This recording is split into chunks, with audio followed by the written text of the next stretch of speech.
Technology का शायद फ़र्क हो, हमारे यहाँ प्रिंट भी शायद इतने अच्छे ना हो, लेकिन एक बात है, अगर आप ये पिक्चर्स देखेंगे तो आपको एहसास होगा कि हमारे हीरोज़ कौन थे।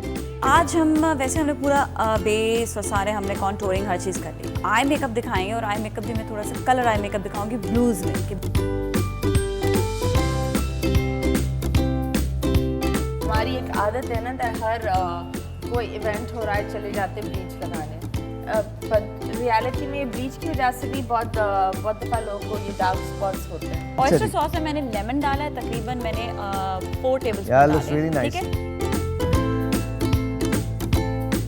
बहुत सारे इवेंट्स होते हैं, लोग कंफ्यूज होते हैं कि डे लुक्स कैसे करें, और अगर फॉर एग्जांपल यूनिवर्सिटी का लुक क्या होता है, अगर कॉलेज से सीधा पार्टी पे जाना है तो क्या पहने।